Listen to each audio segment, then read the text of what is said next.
Hello everyone, welcome to global online. Myself Priyanka आपल्या सगळ्यांचं स्वागत करते आजच्या आपल्या सेशनमध्ये. आज आपण सीटेट एक्झामिनेशनसाठी चाइल्ड डेव्हलपमेंट आणि पेडोगॉजीचा अभ्यास करीत आहोत.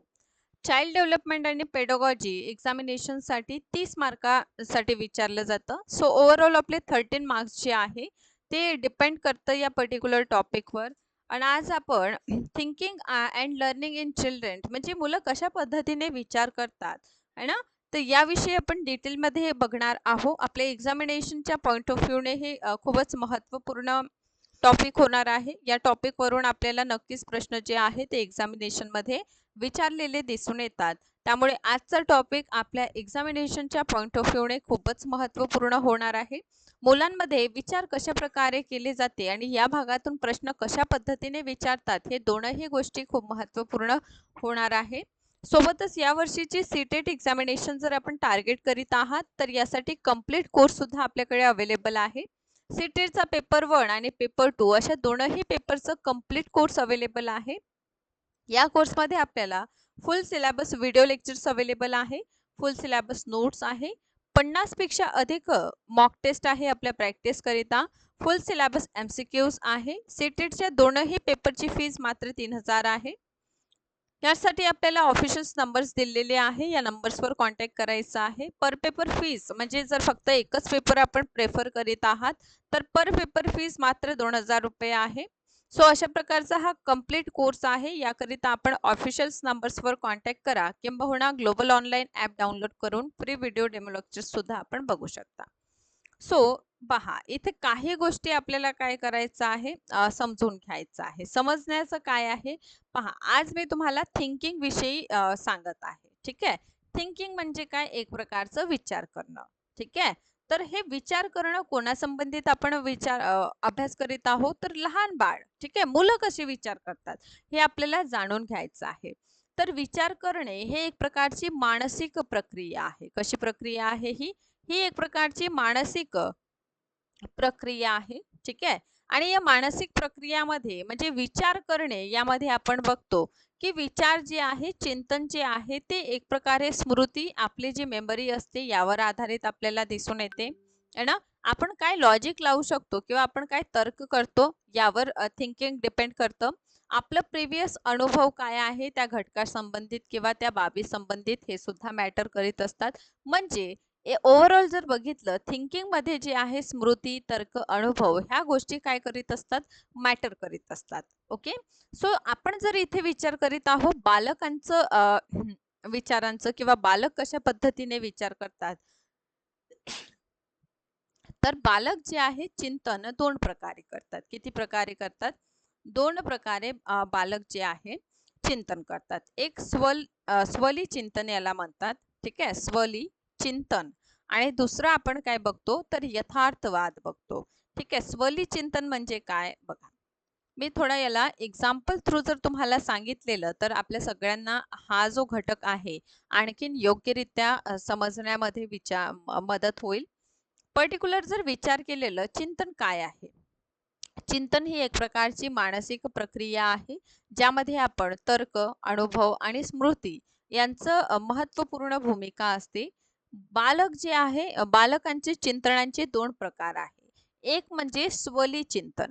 स्वली म्हणजे काय, एक प्रकारे स्वप्नाळू आपण समजू शकतात. ठीक आहे. जसं ड्रीमी आपण म्हणतो, ड्रीमी प्रकारचा. आता हा ड्रीमी प्रकार म्हणजे काय, जसं बघा, जसं आपण स्वप्न पाहतो म्हणजे काल्पनिकता आहे ना, म्हणजे यामध्ये वास्तविकता काही नसतं, नुसतं इमॅजिनेशन असतं. जसं की आपण सीटेट एक्झामिनेशन पास होणार, आपण नोकरीवर लागणार, मग आपण असं करणार, गाडी घेणार, घोडा घेणार, बंगला घेणार, हे काय आहे, स्वप्नशील आहे है ना. तर स्वप्नशील म्हणजे काय, काल्पनिक असणं, म्हणजे ते आपण इमॅजिन करीत असतो, ते आपण विचार करीत असतो की बा आपण आता सीटेट एक्झामिनेशन पास होऊन जाईल आणि सीटेट एक्झामिनेशन क्वालिफाय केल्यानंतर आपण काय करणार आहोत, तर आपण चांगलं एक व्यवस्थित जीवन जगणार आहोत है ना. हा अशा प्रकारचं स्वप्नाळू जीवन. यथार्थवाद म्हणजे काय, वास्तविकता आहे. हे काय आहे, हे वास्तविकता आहे. ठीक आहे. बरं, तर हे जे स्वली चिंतन आहे याचं प्रकार आहे. 3 प्रकार आपण यामध्ये अभ्यास करतो. पहिला म्हणजे अभिसारी आहे. अभिसारी म्हणजे काय? एक समान विचार करणे. एक समान म्हणजे काय? एखादं समजा तुम्हाला समस्या आली आणि या समस्याबाबत तुम्ही सर्वसामान्य जसं विचार करतात, सर्वसामान्यांप्रमाणे तुम्ही काय करीत आहात? विचार करीत आहात. आता प्रमाणे जर विचार करीत आहात, तर यामध्ये काही युनिकपणा तुम्हाला जाणवतो का? युनिक असं यामध्ये आपल्याला काहीच दिसून येत नाही. म्हणजे पर्टिक्युलर तुम्ही प्रॉब्लेम बघितली आणि पर्टिक्युलर प्रॉब्लेमला सॉल्व्ह करण्यासाठी तुम्ही काय केलं? जसं इतर लोक मार्ग अनुसरण करतात, सेम त्याच प्रकारचं तुम्ही सुद्धा काय करीत आहे? मार्ग अनुसरण करीत आहे. म्हणजे यामध्ये युनिकता आपल्याला दिसून येत नाही. तर याला म्हणायचं अभिसारी. ठीक आहे. अभिसारी नंतर तुम्हाला अपसारी चिंतन दिसून. आता बघा हे खूप महत्वपूर्ण आहे आणि आपल्या सीटेट मध्ये वारंवार तुम्हाला हे प्रश्न जे आहे ते विचारलेले दिसून येतात. टीचिंग एक्झाम कोणतीही असो, सगळेच टीचिंग एक्झामिनेशनसाठी अभिसारी, अपसारी चिंतन आणि आलोचनात्मक किंवा मूल्यांकन हे खूपच महत्वपूर्ण रोल प्ले करीत असतात. अपसारी काय आहे? समजा एक समस्या आली तुमच्या समोर, ठीक आहे. हा, एक समस्या आली आणि या एका समस्याला सॉल्व्ह करण्यासाठी तुम्ही काय केलं? विविध प्रकारे विचार केलं. म्हणजे एक समस्यासाठी तुम्ही 10 उपाय शोधून काढलेले. ठीक आहे. हा, अभिसारीमध्ये काय होतं? अभिसारीमध्ये समान विचार करणे. म्हणजे प्रॉब्लेमसाठी आपण जो पारंपरिक पद्धत आहे आपलं सॉल्व्ह करण्याची किंवा इतर जशा प्रकारचा मार्ग अनुसरण करीत असतात, सेम त्याच प्रकारचं तुम्ही सुद्धा काय करीत आहे? मार्ग अनुसरत आहात. सो याला म्हटलं जातं अभिसारी. ठीक आहे. आणि अपसारी म्हणजे काय? समजा एखादी समस्या तुम्हाला दिसलेली आणि एखादी समस्या तुम्हाला दिसल्यानंतर त्या समस्येसाठी तुम्ही काय करीत आहे? खूप सारे उपाय शोधलेले आहे किंवा खूप सारे उपाय तुम्ही केलेले आहे. याला म्हणायचं अपसारी चिंतन. थर्ड वन आहे आलोचनात्मक. आलोचनात्मक म्हणजे काय? प्रॉब्लेमचं पॉझिटिव्ह आणि नेगेटिव्ह अशा दोनही बाजूंचं तुम्ही काय करीत आहात? विचार करीत आहे. याचा अर्थ इथे तुम्ही काय करणार? क्रिटिकल थिंकिंग ज्याला आपण म्हणतो, या क्रिटिकल थिंकिंगचं आपण अनुसरण करणार आहे ना. म्हणजे पर्टिक्युलर समस्या, या समस्येबाबत विचार करीत असताना तुम्ही त्यांचं positive side and negative side अशा दोनही साईडचं तुम्ही काय करीत आहात? विचार करीत आहात. अशा दोनही साईडचा विचार करणारा याला कोणतं चिंतन म्हणतात? आलोचनात्मक चिंतन याला म्हटलं जातं. ठीक आहे. आपल्या एक्झामिनेशनसाठी हे खूप महत्वपूर्ण आपल्याला दिसून येतात.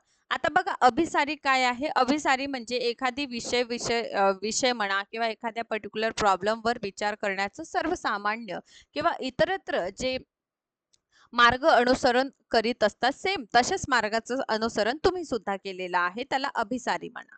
अपसारी चिंतन म्हणजे काय? तर अपसारी चिंतन म्हणजे काय? एखादं समस्या तुम्हाला समोर दिसलेली आणि एखाद्या समस्येबाबत तुम्ही काय केलं? खूप सारे मार्ग किंवा उपाय तुम्ही शोधून काढले. याला अपसारी चिंतन म्हणतात. म्हणजे एखाद्या बालकाला समजा समस्या दिसली. समजा त्याच्याकडे काय नाही आहे? बॉल नाही. ठीक आहे. बॉल त्याचा फुटला समजा. तर ह्या बॉलसाठी तो काय करेल? होऊ शकते त्याच्याकडे जे पेपर आहे त्याचाच तो बॉल तयार करेल आणि त्याच्याशी खेळेल. ठीक आहे. हा, तर असं काय करत आहे? हा, तो मार्ग काढत आहे.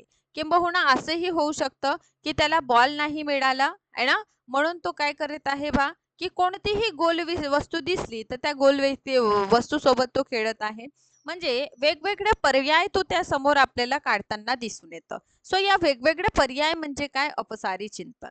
आता आलोचनात्मक चिंतन म्हणजे काय? एखादा घटक विचार करीत असताना त्या घटकाचं positive impact and negative impact हे बोथ जे आहे यांचा विचार करणं. आता समजा जर बोथचा आपण विचार करीत आहोत, आता बोथचा विचार करणं म्हणजे काय होतं? बोथचा विचार म्हणजे काय? Critical thinking.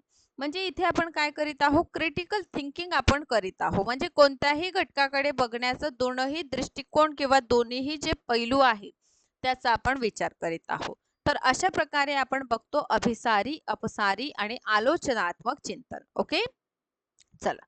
तर यालाच ऑस्ट्रेटिक थिंकिंग असं म्हणतात. कल्पना करणे, स्वप्न पाहणे. ठीक आहे, याला म्हटलं जातं. नंतर आहे वास्तववाद. म्हणजे निष्कर्ष काढण्यापूर्वी परिस्थितींचे सर्व पैलू जे आहे. ओके, बघा, वास्तववादी विचार म्हणजे काय? एखाद्या घटकांविषयी जेव्हा आपण निष्कर्ष काढत आहोत, तर निष्कर्ष काढताना परिस्थितींचे सगळे जे पैलू आहे, सकारात्मक, नकारात्मक किंवा तटस्थ वृत्तीने राहून आपण काय करीत आहोत? विचार करीत आहोत. दुसऱ्या शब्दात वास्तव म्हणजे वास्तववादी चिंतन म्हणजे स्वतःकडे, इतरांकडे किंवा जगाकडे पाहण्यासाठी निष्पक्ष पद्धत आहे. जे फॅक्ट आहे, वास्तविकता आहे बा, त्याला बघणं. आता अभिसारी चिंतन म्हणजे काय? तर अभिसारी थिंकिंग म्हणजे हा विचार करण्याचा जो एखाद्या समस्येचा एकच काय करीत असतात, घटकावर लक्ष केंद्रित करीत असतात किंवा एखादी प्रॉब्लेम सोडवण्यासाठी एकच प्रकारचं मार्गाचं अनुसरण करीत असतात, है ना. याला अभिसरण विचार म्हणतात, है ना. सेकंड आपण बघतो की हाऊ टू लर्न चिल्ड्रन, तुम्ही मुलांना कसे शिकवता. तर शिकणे ही एक काय आहे, प्रक्रिया आहे. Learning is a process which continue थॉट आउट life and thought which are acquired some knowledge which change our behavior. First of all, learning ही कशी आहे, आयुष्यभर चालणारी प्रक्रिया आहे. आता बघा, जन्मापासून मृत्यूपर्यंत आपण शिकत असतो, आपण नेहमी बोलतो याबाबत, आहे ना. हा, तर लर्निंग ही कशी आहे, कंटिन्युअस प्रोसेस आहे, ज्यामध्ये आपल्याला काय होत असतं, ज्ञान प्राप्त होत असतं. आणि फक्त ज्ञान प्राप्त होत नाही, तर आपलं बिहेवियर जे आहे ना, बिहेवियर सुद्धा आपल्याला चेंज होताना दिसून येतं.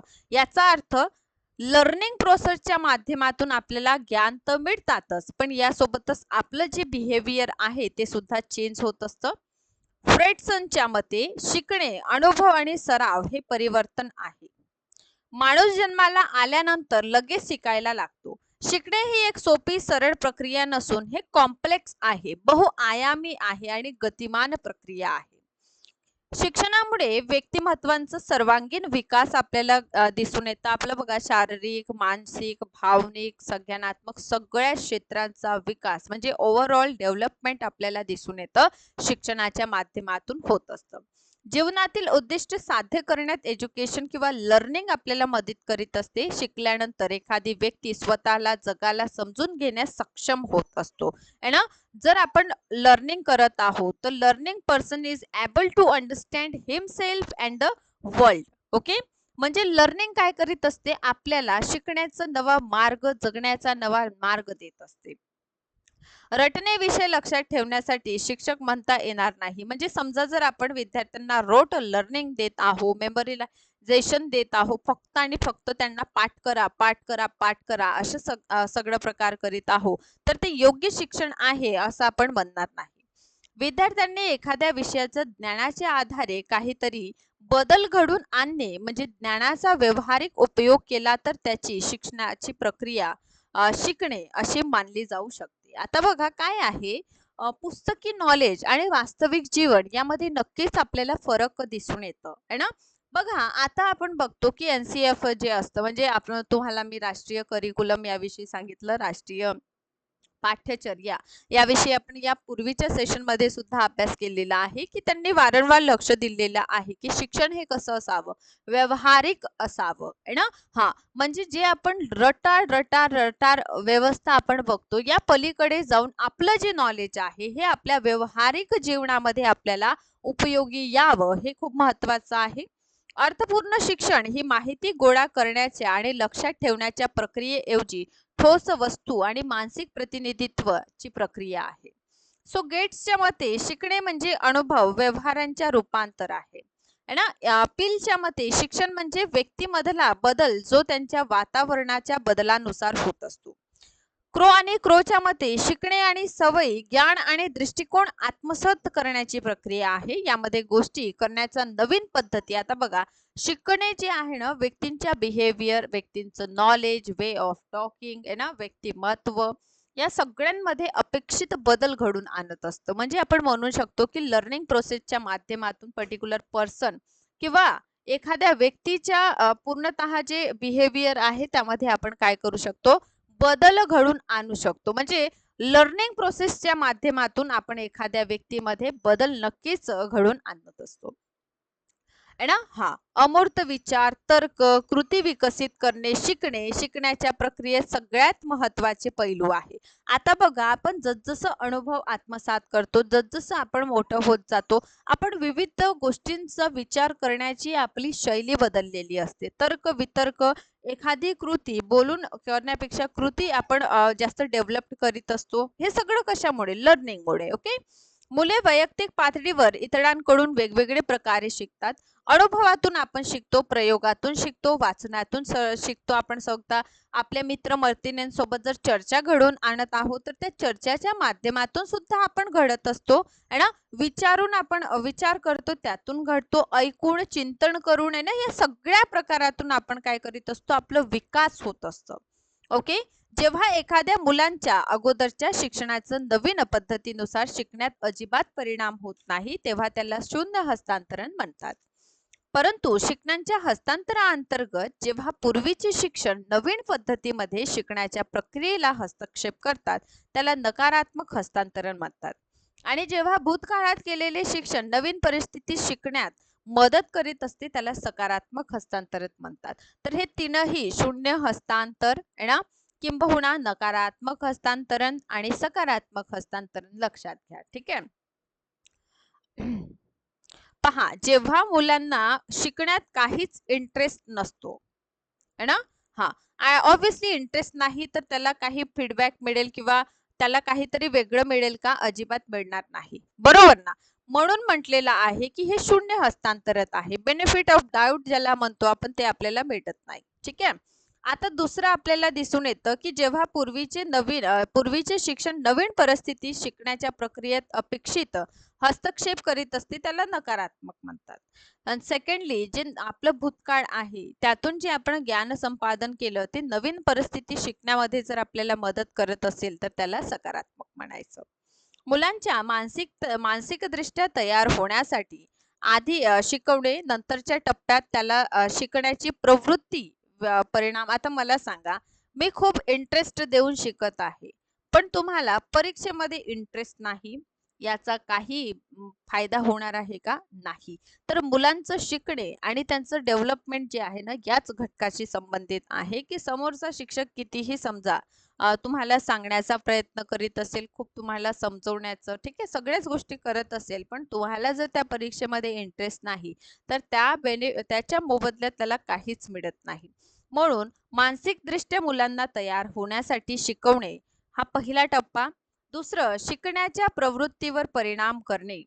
अनेक तथ्य लक्षात असून सुद्धा त्यांना समजू शकत नाही आणि त्यांच्या सभोवतालच्या जगाशी संबंधित असू शकत नाही.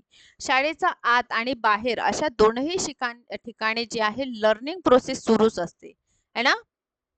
चला, शिकण्याची योग्य गती असावी जेणेकरून विद्यार्थी परीक्षेनंतर संकल्पना विसरणार नाही. आता शिकवण्यासाठी त्यांना काय करायचं, त्यांना स्वप्रेरित करायचं.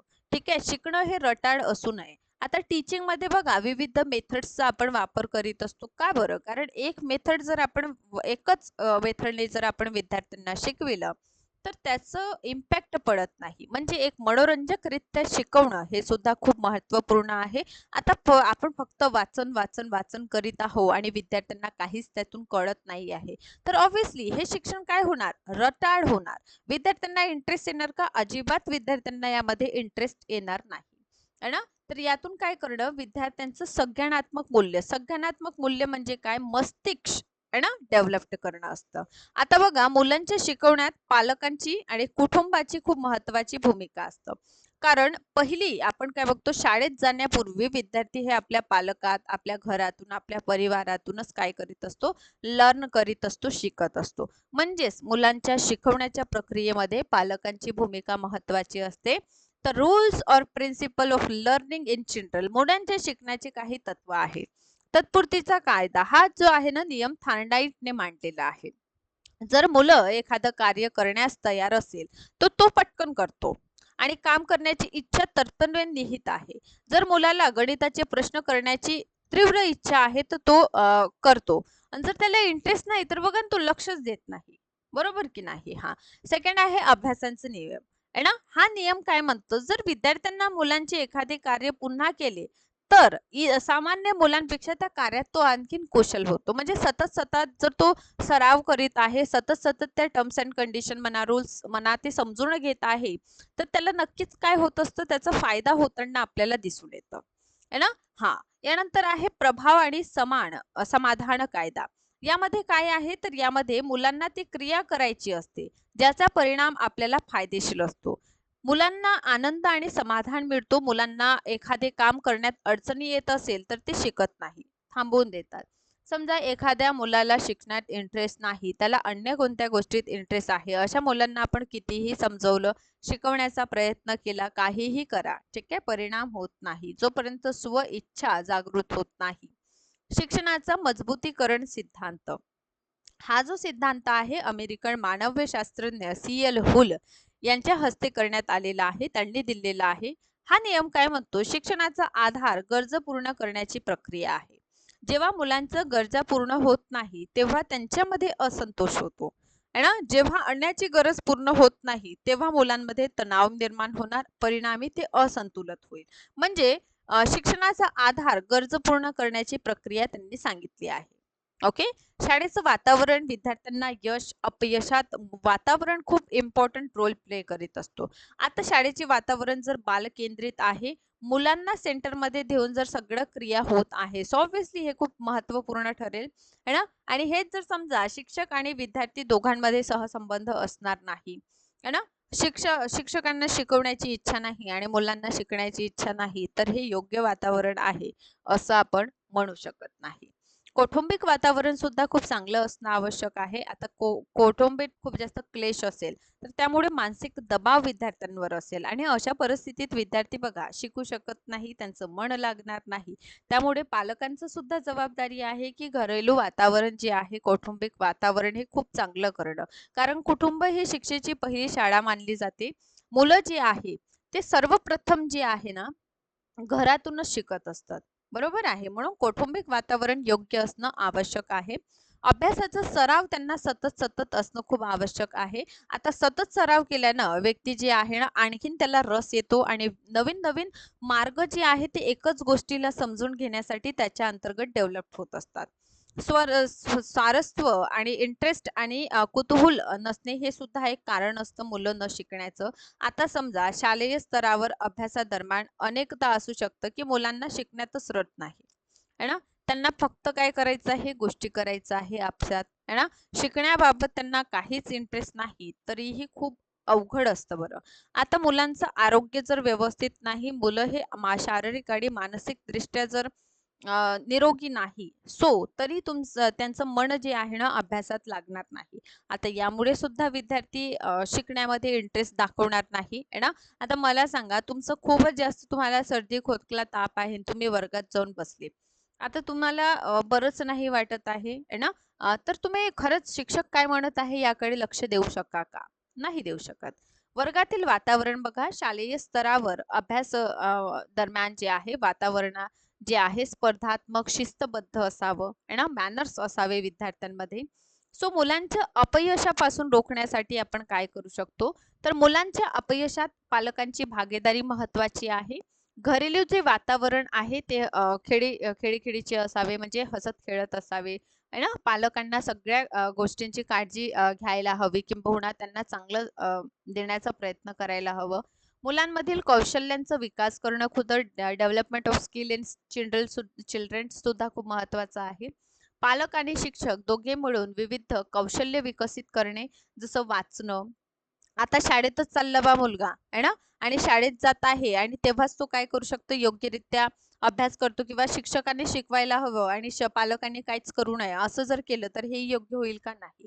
तर वाचन लेखन आहे ना, यामध्ये जर शाळेत विद्यार्थी जात आहे तर घरी आल्यानंतर सुद्धा त्याला काय करावं आपण, शिकवण्याचं किंवा वाचवण्याचा प्रयत्न करावं. उच्च प्रेरणा त्यांना द्यावी आहे ना, जेणेकरून ते काय करेल, चांगलं काम करू शकेल आहे ना. हा, तर अशाच प्रकारे सेशनला बघत राहा. सीटेटच्या एक्झामिनेशनला जर आपण टार्गेट करीत आहात तर आपल्यासाठी कंप्लीट कोर्स आहे. या कोर्सला जॉईन करा, सेशनला लाईक करा, शेअर करा. आणि जर आपले फ्रेंड्स सीटेट एक्झामिनेशनचं प्रिपरेशन करीत आहे तर त्यांना सुद्धा हा व्हिडिओ द्या. ठीक आहे. Thank you so much.